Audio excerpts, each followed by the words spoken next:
Hello and welcome to Drunken Money. The inspiration for this video came from my recent travels in the Shenandoah National Park in Virginia. My girlfriend wants to see all the national parks in America, and damn it, so do I. So we took a long weekend trip to the mountains and had a hell of a time. But most importantly, how all this pertains to the episode, is mainly because of who we ran into. Well, the Appalachian Trail runs through the park, and we were fortunate enough to hike a few miles of it. For those that may not know, the Appalachian Trail, or AT for short, is roughly a 2,200-mile hike traversing through the Appalachian Mountains. People will take months to hike this or hike it in sections through day trips, and we ran into some people that quit their jobs to do it. So this got me thinking, how can millennials make the most out of their traveling, and how does personal finance fit into this? Well, Drunken Money will answer these questions in our episode today entitled The Millennial Traveler. Did high school and college leave you with a few gaps in navigating the adult world? Well, Drunken Money is here to help. Paul Heintzman and John Ackerman are financial advice for millennials by millennials. So this, ladies and gentlemen, is Drunken Money. So after a bit of research, I've broken down the perfect vacation for millennials into two categories: the sabbatical and the extended weekend. The sabbatical is typically a 6-month to 2-year vacation / learning experience / break from the world in which you travel, experience the world and all sorts of stuff while putting off reality, essentially. These can be seen as ways to grow, mature, and make the most of your 20s before adulthood hits you in the face. The more common vacation, of course, however, is the extended weekend. These can be road trips, international trips, or anything really, but in these scenarios, you typically keep your job and go back to it at the end. Both of these vacations take planning, savings, and a choice. How long am I going to travel, and how much do I want to see? Let's start unpacking the extended weekend. These can be a vacation you take on a 2-day weekend or a flight to Europe for a week-long romp across the pond.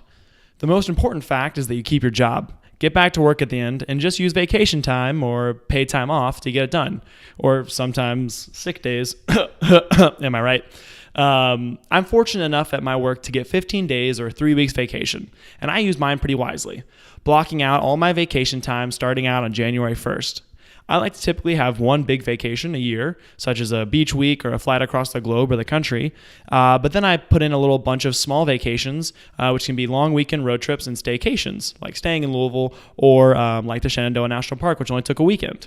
But for those of our seasoned listeners on the podcast, you know that my main goal in life and what I'm saving up so much for is to swim with whale sharks on the west coast of Australia, typically in the Ningaloo Reef. This is no ordinary trip. It will require at least 2 weeks off work because of the long travel times to make it all worth it, and the immense amount of planning and expenses it will cost means I'm going to have to buckle down and get this done. This is a great tool I recommend to all my listeners. If you like to travel, you should have a few places in mind as goals that you're saving for. That way, when you're at Target, the mall, or out with friends, you can think, do I need to buy this? And will it help me swim with whale sharks? Or whatever your goal is. I also constantly save money towards my Australia fund, which I can't wait to use. But because I'm saving up for this, I choose a lot of vacations that I do incredibly cheap. For example, traveling to a national park, why not camp or rent a cabin for half the price of a hotel? And you don't need to take a flight to see the world. I hate when people say how expensive it is to travel and see the world. Just right out your back door and maybe just a few hours drive away, you can find state parks, national parks, bustling cities, and so much more.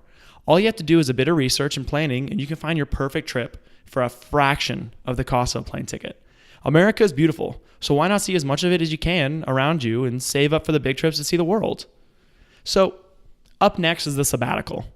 How are we doing this, right?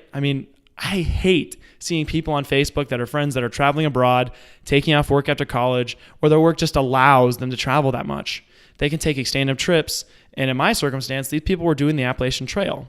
These two women were kind enough to agree to a quick interview while on their hike. Also, I did this on the fly with my iPhone recording, so my apologies for the sound quality. So I am here at the, what's the name of the trail we're on right now?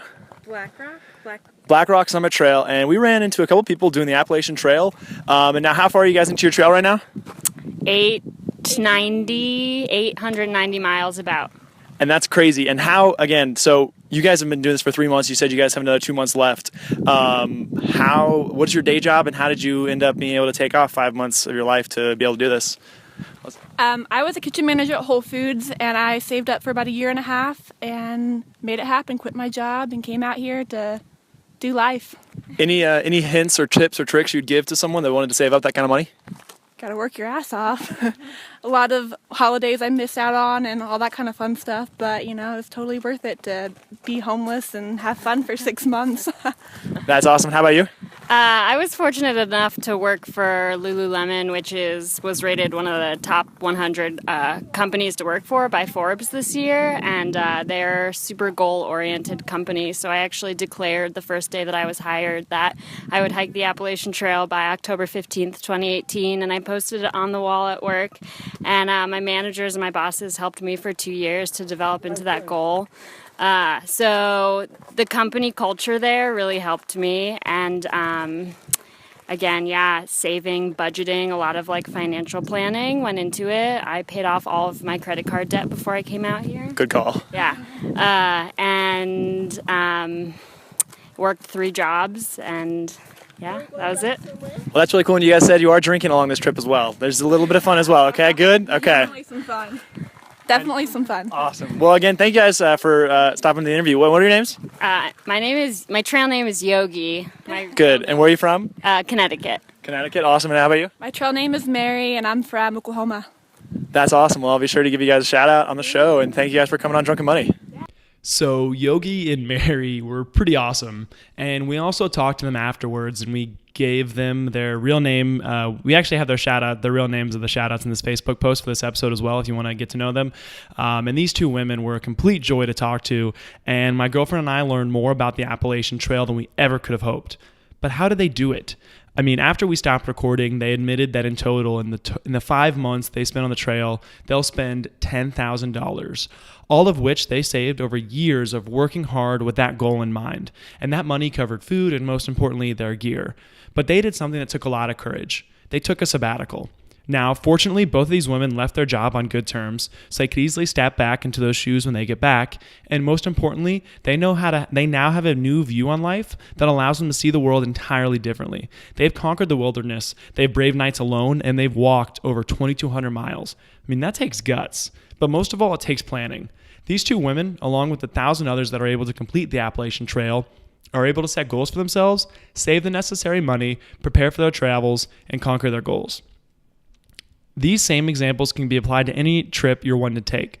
Want to travel Europe? Why not start drawing plans together and running some numbers to see how much it would cost to make it happen realistically? And in order to put my money where my mouth is, I did a bit of research myself for my real whale shark excursion, and I wasn't too pleased with what I found. Flights to Australia, not even the West Coast, are well over $1,000, with a connecting flight to the West Coast located near that Ningaloo Reef, where you can take a charter to swim with the sharks. Then that doesn't include the food, possible car rentals, or buses to destinations and hotel packages. If you want a full spreadsheet of what I did, I basically crunched the numbers, me alone, and it'd be roughly $5,000 for the whole trip. But luckily, now that I know that it was more than I originally thought, world travel, is all new to me, I know that I need to save that much more. And realistically, I've already been saving, but now it's even more concrete. Also, if you're listening and have a trip planned, whether it's a sabbatical or an extended weekend, start crunching the numbers and start saving. If you can't afford a big trip, go the economic way and take a road trip in the surrounding area and explore America to its fullest. If you want to see the rest of the world, it will just take that much more planning. But don't worry. If you start budgeting with that goal in mind and start crunching the numbers, you can indeed make it happen. Our 2 friends on the AT are living proof. Also, if you can do anything with this video, that'd be to make sure you do travel. Mark Twain famously said that travel is fatal to prejudice, bigotry, and narrow-mindedness, and many of our people need it solely on these accounts. Broad, wholesome, charitable views of men and things cannot be acquired by vegetating in one little corner of the earth all in one's lifetime. So whether it's a weekend trip to a park or a summer in Ibiza, get out there and travel. We promise you can do it. And if you are planning on taking a sabbatical from work, or you've been able to take off longer than a month from work and able to step back in your job, please let us know. We'd love to hear your story, or if you managed to make an awesome trip on a shoestring budget, we'd love to hear that as well. Also, don't forget to like and find us on Facebook and subscribe to iTunes, Stitcher, or Overcast, or wherever you get your podcast. Or if there are any beers or drinks you want us to try on our show, please let us know. Four Loko is on the podcast as well soon, so be on the lookout for that. We're always looking for new drinks and new ideas to have fun on the show. And again, this is Drunken Money, and thanks for listening.